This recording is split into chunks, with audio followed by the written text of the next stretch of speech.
Welcome to the Deep Dive. Today, we're plunging into something, well, fundamental but famously tricky: prime numbers. Right. Everyone learns about them, but they seem so scattered. Exactly. Kind of a regular, no obvious pattern. But our source for this deep dive, a paper by Thomas Lee Pickett, it actually argues there's a deep structure hiding there. Yeah, the title's quite a mouthful. A structure is found in prime numbers, and gaps are unbounded as the quantity of twin and cousin primes run neck and neck through infinity. Wow. Okay. But the core idea. Pickett claims to have found this profound order beneath the apparent chaos. Okay, before we get lost, maybe let's quickly define our terms for everyone listening. Prime number. Simple enough. A positive whole number you can only divide evenly by 1 in itself. So 2, 3, 5, 7, 11. You know the ones. And anything else like 4, 6, 8, those are composites? Correct. Made up of other factors. And Pickett's paper mentions specific types of primes. Twin primes? Those are prime pairs, just 2 apart, like 3, 5 or 5, 7, 11, 13. Okay, and cousin primes. Similar idea, but 4 apart. Think Yeah. 7, 11 or 13, 17. Got it.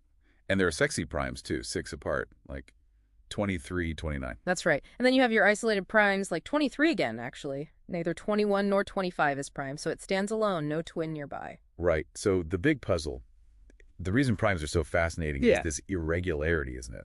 Exactly. It's one of the biggest questions in number theory. People have long thought, well, there's probably no simple formula to just churn out all the primes because they look so random. Yet Pickett says, hold on, there is structure. And this links somehow to the twin prime conjecture. It does. That's the famous idea, still unproven, that there are infinitely many twin prime pairs out there. So we don't know for sure, but the numbers we have checked seem to suggest it's true. Precisely. Lots of empirical support. Okay, so how did Pickett even start to see this hidden order? Where did this idea come from? Well, it seems it began with a couple of key observations. First, just looking at the last digits of consecutive primes. They seem random, but maybe there's a subtle repeating sequence, though the gaps get bigger. Interesting. And the second thing was this concept using like ones and zeros to figure out if a number is prime. He noticed patterns emerging there, especially related to prime factorials. Prime factorials, like 2 times, 3 times, 5 times. Exactly. Those numbers became important. And these 2 threads led him to develop something called the prime alignment matrix. The prime alignment matrix. What is that exactly? How does it work? Think of it like a very clever grid or sieve. It's built using intervals based on prime factorization. And what it does, basically, is it systematically knocks out composite numbers. So it filters them out. Right. It defines specific composites as, like, negative space. You carve that away, and what's left behind are the primes. But more than that, it arranges potential primes, twins, cousins into specific rows. So it lines them up, making their relationships visible. Exactly. It exposes these regularities you just wouldn't see otherwise. And this matrix isn't just descriptive, it's predictive too. That's a key claim. It apparently allows for really close estimations of how many twin, cousin, and even isolated primes you'll find within a given range of numbers. Which is pretty powerful if primes are supposed to be so unpredictable. It really is. It challenges that core idea of randomness. And it also leads to another major finding. Which is? That the gaps between consecutive prime numbers are, quote, unbounded infinitely often. Unbounded infinitely often. So the gaps can get arbitrarily huge, and that keeps happening forever. That's the idea. So even though you find primes close together, you also find incredibly vast deserts between them again and again as you go further out. No simple rhythm holds forever. Okay, that's fascinating on its own. But then there's this connection that seems completely out of left field. Crab cannons. Yeah, this is maybe the most surprising part. A crab cannon in music, is a theme played forwards against itself played backwards. Right, like a musical palindrome, sort of. Yeah. Sort of. Pickett found something similar in his matrix.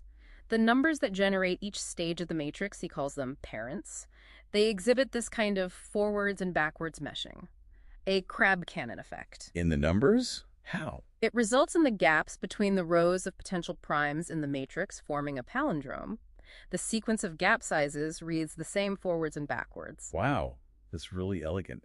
A numerical palindrome emerging from prime structure. It is, and it's not just a neat coincidence. This symmetry, he argues, is fundamental.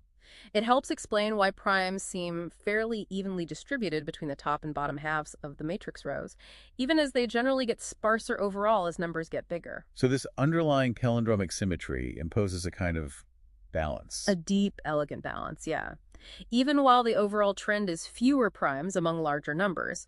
He talks about parents generating children in the matrix based on prime factorizations, and there's even a formula for the matrix size, $7, showing how it grows. It's quite intricate. So wrapping this up, this deep dive has taken us from the seeming chaos of primes to finding, well, hidden structures, palindromes, even echoes of Bach. It really has. It suggests that maybe things we perceive as random or irregular might just have a deeper, more complex order we haven't uncovered yet. A fascinating thought. It certainly makes you wonder. Absolutely. What other complex systems, maybe in nature or finance or anywhere, really, what seemingly chaotic things might actually hold some beautiful underlying symmetrical pattern just waiting for us to find the right way to look at them, like these primes and their surprising crab cannon secrets.